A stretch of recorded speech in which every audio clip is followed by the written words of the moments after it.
I think we can all agree at this point that it almost doesn't matter who ends up buying the Commanders, so long as that franchise is taken away from the wretched hands of Dan Snyder. But, with that being said, I think we got a couple of good suggestions as to who might be the worthy inheritors of the Commanders franchise.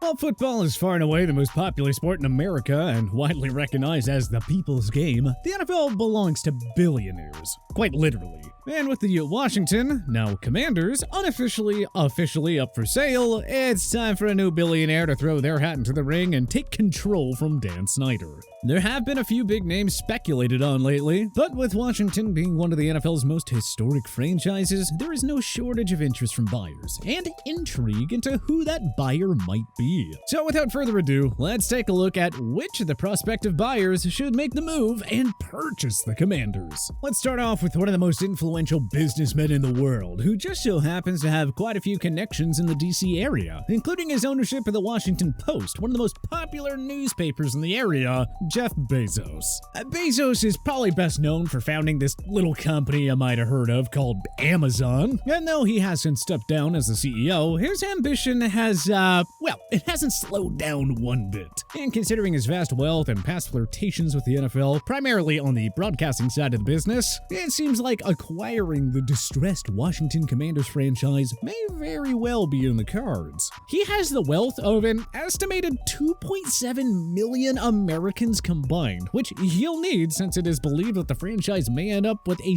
$7 billion price tag. But money and practicalities aside, the thought of what his mind for innovation might be able to do for a legendary franchise that has been hamstrung by its incompetent ownership should honestly excite Commanders fans everywhere. He saw the vision for online retail long before the internet was widely adapted, and made a ton of brilliant strategic decisions along the way to his super billionaire status. You'd have to think that he could turn Washington around with his unmatched combination of smarts, resources, and connections.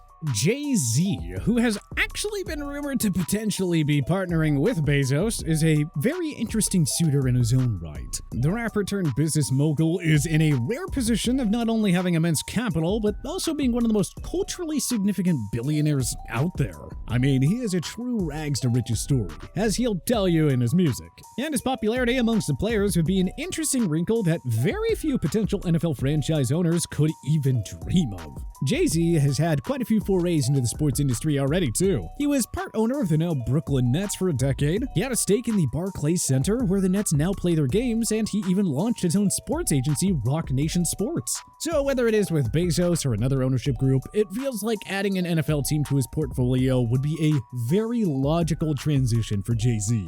Next up, we have Matt Ishbia, a former college basketball player at Michigan State who has since gone on to become a mogul in the mortgage industry. Ishbia has already verbalized his interest in acquiring the franchise, telling the Washington Post point blank, "I am interested in exploring this opportunity further in the very near future." Yeah, to me that sounds like trite billionaire speak for hell yes I want this franchise, but I need to appear like I'm thinking strategically about this. This would be a huge move for Ishbia, as it would really elevate his brand into the mainstream and make his name nationally known. Sure, being the CEO of United Wholesale Mortgage will make you a pretty penny, but will it give you the clout that Ishbia wants? Not to the same degree that owning an NFL franchise would, especially one with the history that Washington's has. It would also be interesting to see the Lerner family get into the mix. Ted Lerner, who is now 97 years old, built a real estate development empire on the back of a $250 loan from his wife in 1952. He is now the largest real estate developer in the DC region and owns and operates some prime properties outside of the DMV zone, like Chelsea Piers, a massive sports and entertainment complex on the Hudson River in New York City.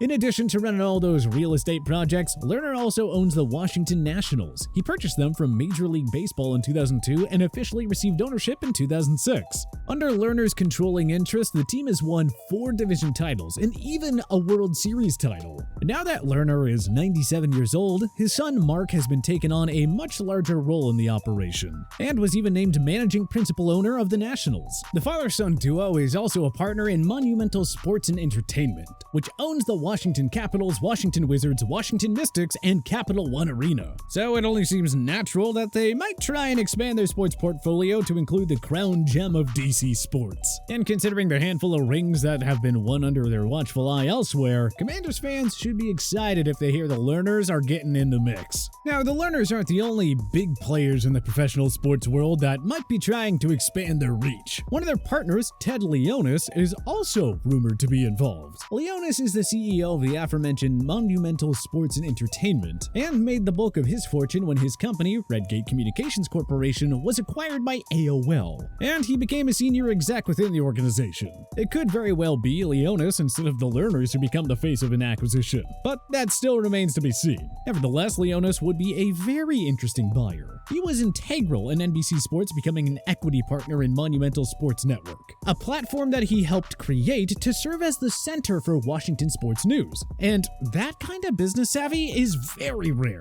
Although it is worth noting that Leonsis has had a few controversies of his own. Now, maybe not to the same extent that Dan Snyder has, but his involvement in sports has not exactly been squeaky clean either. He once caught a $100,000 fine for a physical altercation with a fan, during which he threw the individual to the ground and inadvertently knocked over a child in the process. And this was all because they were holding up a sign that was mocking him. Leonsis should definitely make sure that he's thickened his skin in the time since, because with great power comes great responsibility. And becoming the owner and face of the Washington Commanders is an amazing opportunity that will come with a lot of scrutiny, both from fans and the media alike. I suppose, unsurprisingly, there are actually a handful of sports-centric business moguls who seem to have their eyes on the Commanders. And you know what? They should totally buy the team and save the fans from the ruin that is life with Dan Snyder at the helm. People like Stephen Pagliuca, David S. Blitzer, and Todd Bowley. All three of these fellows have some pretty impressive resumes, which makes a rather compelling case that they should lead the charge in turning around the Washington Commanders franchise.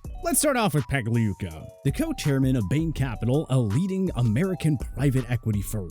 If you want someone with a high-caliber corporate resume, he's a tough guy to say no to. Pagliuca started off as an international tax specialist at Pete Marwick Mitchell & Company, which is now KPMG, and he has had no shortage of experience in the time since. In addition to essentially founding the arm of Bain & Company that he still leads today, Pagliuca also serves on the board of directors at Burger King, Warner Chilcott, and the Hospital Corporation of America. Those are some pretty heavy hitters. Now, before any Commanders fans get worried about having a potential pure suit as a buyer, let me stop you right there, because Pagliuca has been involved in sports. He played freshman basketball at Duke, where he also happened to eventually chair the university's Trinity Board of Investors, and is now the managing general partner and on the executive committee of the Boston Celtics. And that's just in the US. He's also the managing general partner of Atalanta. No, not Atlanta, Atalanta, a top-level football club in Italy. So don't be surprised if you see Pagliuca's name come in as one of the finalists to buy the team out from Snyder,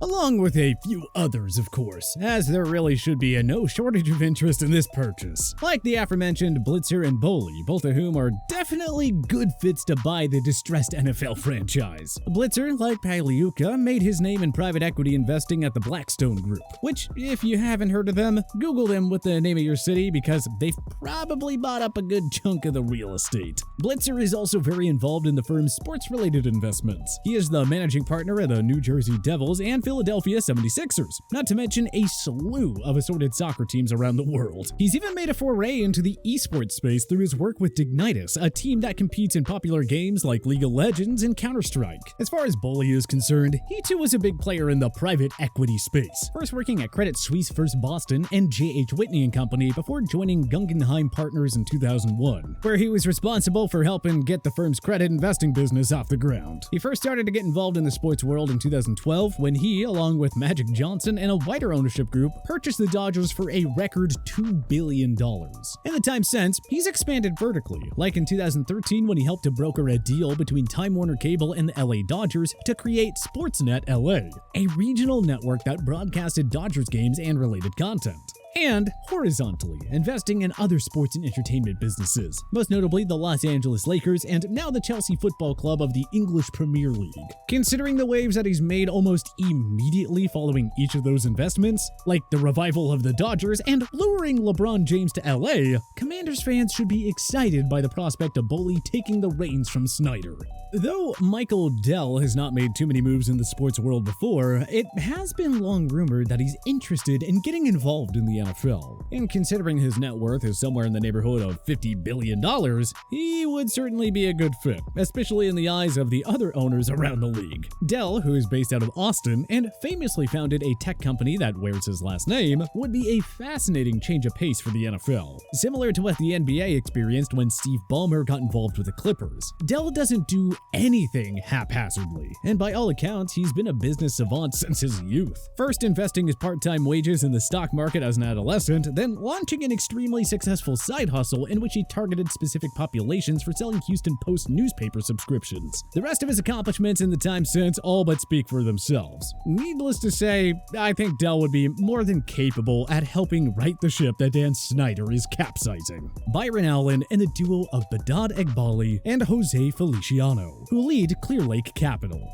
The latter were actually not only involved in bidding on the Denver Broncos earlier this year, but they also offered the NFL $900 million back in 2020 to purchase the 40% stake of Washington that Snyder didn't own. Snyder was not too keen on the idea then, perhaps thinking that the duo had their eye on a potential takeover. But now, with his back up against the wall and the deep pockets that exist over at Clear Lake Capital, he may very well have changed his tune. Which Commanders fans should be happy about, because backing from Clear Lake would add a degree of competence that has been sorely missed during the Snyder era. Last but not least, Byron Allen, the founder of Allen Media Group, and the man who said himself that the NFL needs him as an owner. And I suppose he's right, considering the success he's had transitioning from life as purely a stand-up comedian to a man with the financial means to invest in an NFL franchise. Whether or not he is the majority owner does, however, remain to be seen, because the media mogul, while filthy rich, is right on the fringe of having enough liquidity to lead the charge. But if he and the same group he worked with to put in the ultimately futile bid on the Broncos decide to give it another go, he would likely be the face of the deal. Allen may not be the leader in the clubhouse, but all things considered, he should really be in the running to buy the Commanders. He is clearly interested, has loads of capital, and access to the excess funds that he might need. It's just a matter of how competitive the bidding and evaluation process ends up being.